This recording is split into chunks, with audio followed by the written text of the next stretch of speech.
Welcome to Dardarus. Sounds like a knockoff Toys R Us. The Hound. 1. In my tortured ears there sounds unceasingly a nightmare whirring and flapping, and a faint, distant baying as of some gigantic hound. It is not dream. It is not, I fear, even madness, for too much has already happened to give me these merciful doubts. St. John is a mangled corpse. I alone know why, and such is my knowledge that I am about to blow out my brains, for fear I shall be mangled in the same way. Down unlit and illimitable corridors of eldritch fantasy sweeps the black, shapeless nemesis that drives me to self-annihilation. May heaven forgive the folly and morbidity which led us both to so monstrous a fate.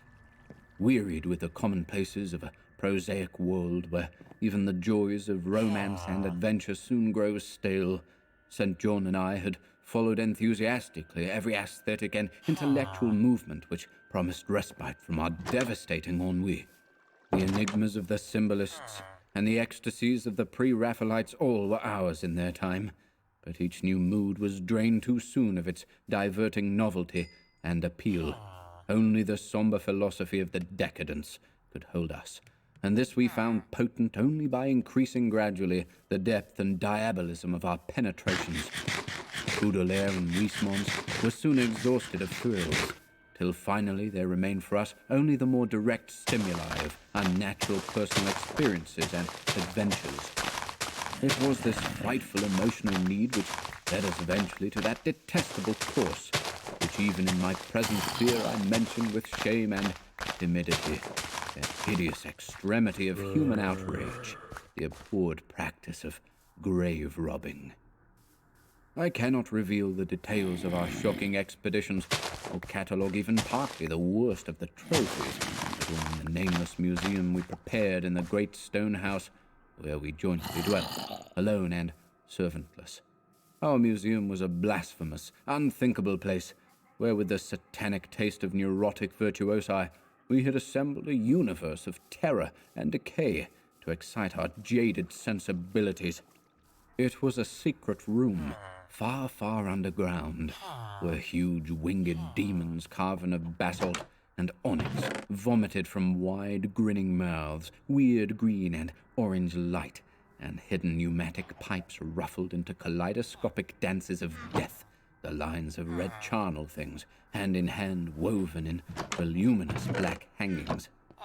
Through these pipes came at will the odors our moods most craved, sometimes the scent of pale funeral lilies, sometimes the narcotic incense of imagined Eastern shrines of the kingly dead, and sometimes, how I shudder to recall it, the frightful, soul-upheaving stenches of the uncovered grave.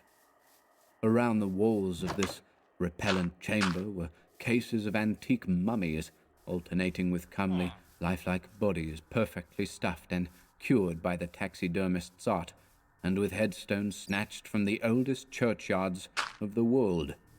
Niches here and there contained skulls of all shapes and heads preserved in various stages of dissolution. There one might find the rotting, bald pates of famous noblemen, and the fresh and radiantly golden heads of new buried children. Statues and paintings there were, all of fiendish subjects, and some executed by St. John and myself. A locked portfolio, bound in tanned human skin, held certain unknown and unnameable drawings, which it was rumored Goya had perpetrated, but dared not acknowledge. There were nauseous musical instruments, stringed, brass, and woodwind, on which St. John and I sometimes produced dissonances of exquisite morbidity and cacodemoniacal ghastliness, whilst in a multitude of inlaid ebony cabinets reposed the most incredible and unimaginable variety of tomb loot ever assembled by human madness and perversity. It is of this loot in particular that I must not speak. Thank God I had the courage to destroy it long before I thought of destroying myself. The predatory excursions on which we collected our unmentionable treasures were always artistically memorable events. We were no vulgar ghouls, but worked only under certain conditions of mood, landscape, environment, weather, season, and moonlight. These pastimes were to us the most exquisite form of aesthetic expression, and we gave their details a fastidious technical care. An inappropriate hour, a jarring lighting effect, or a clumsy manipulation of the damp sword would almost totally destroy for us that ecstatic titillation which followed the exhumation of some ominous, grinning secret of the earth. Our quest for novel scenes and piquant conditions was feverish and insatiate. St. John was always the leader, and he it was who led the way at last to that mocking, that accursed spot which brought us our hideous and inevitable doom. By what malign fatality were we lured to that terrible Holland churchyard? I think it was the dark rumor and legendary, the tales of one buried for 5 centuries, who had himself been a ghoul in his time and had stolen a potent thing from a mighty sepulchre. I can recall the scene in these final moments, the pale autumnal moon over the graves, casting long, horrible shadows, the grotesque trees drooping sullenly to meet the neglected grass and the crumbling slabs, the vast legions of strangely colossal bats that flew against the moon, the antique ivied church pointing a huge spectral finger at the livid sky, the phosphorescent insects that danced like death fires under the yews in a distant corner, the odors of mold, vegetation, and less explicable things that mingled feebly with the night wind from over far swamps and seas, and worst of all, the faint, deep-toned baying of some gigantic hound, which we could neither see nor definitely place.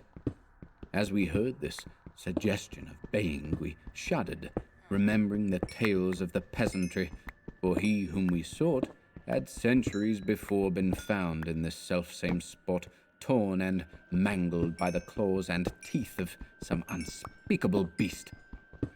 I remembered how we delved in this ghoul's grave with our spades, and how we thrilled at the picture of ourselves, the grave, the pale watching moon, the horrible shadows, the grotesque trees, the titanic bats, the antique church, the dancing death fires, the sickening odors, the gently moaning night wind, and the strange, half-heard directionless baying, of whose objective existence we could scarcely be sure. Then we struck a substance harder than the damp mold, and beheld a rotting oblong box crusted with mineral deposits from the long, undisturbed ground. It was incredibly tough and thick, but so old that we finally pried it open and feasted our eyes on what it held. Much, amazingly much, was left of the object, despite the lapse of 500 years. The skeleton, though crushed in places by the jaws of the thing that had killed it, held together with surprising firmness, and we gloated over the clean white skull and its long, firm teeth and its eyeless sockets that once had glowed with a charnel fever like our own. In the coffin lay an amulet of curious and exotic design, which had apparently been worn around the sleeper's neck. It was the oddly conventionalized figure of a crouching winged hound, or sphinx with a semi-canine face, and was exquisitely carved in antique oriental fashion from a small piece of green jade. The expression on its features was repellent in the extreme, savoring at once of death, bestiality, and malevolence. Around the base was an inscription in characters which neither St. John nor I could identify, and on the bottom, like the maker's seal, was graven a grotesque and formidable skull. Immediately upon beholding this amulet, we knew that we must possess it, that this treasure alone was our logical pelf from the centuried grave. Even had its outlines been unfamiliar, we would have desired it, but as we looked more closely, we saw that it was not wholly unfamiliar. Alien it indeed was to all art and literature which sane and balanced readers know, but we recognized it as the thing hinted of in the forbidden Necronomicon of the mad Arab Abdul al-Hazred, the ghastly soul symbol of the corpse-eating cult of inaccessible Leng in Central Asia. All too well did we trace the sinister lineaments described by the old Arab demonologist. Lineaments, he wrote, drawn from some obscure supernatural manifestation of the souls of those who vexed and gnawed at the dead. Seizing the green jade object, we gave a last glance at the bleached and cavern-eyed face of its owner, and closed up the grave as we found it. As we hastened from that abhorrent spot, the stolen amulet in St. John's pocket, we thought we saw the bats descend in a body to the earth we had so lately rifled, as if seeking for some cursed and unholy nourishment. But the autumn moon shone weak and pale, and we could not be sure. So, too, as we sailed the next day away from Holland to our home, we thought we heard the faint, distant baying of some gigantic hound in the background. But the autumn wind moaned sad and wan, and we could not be sure.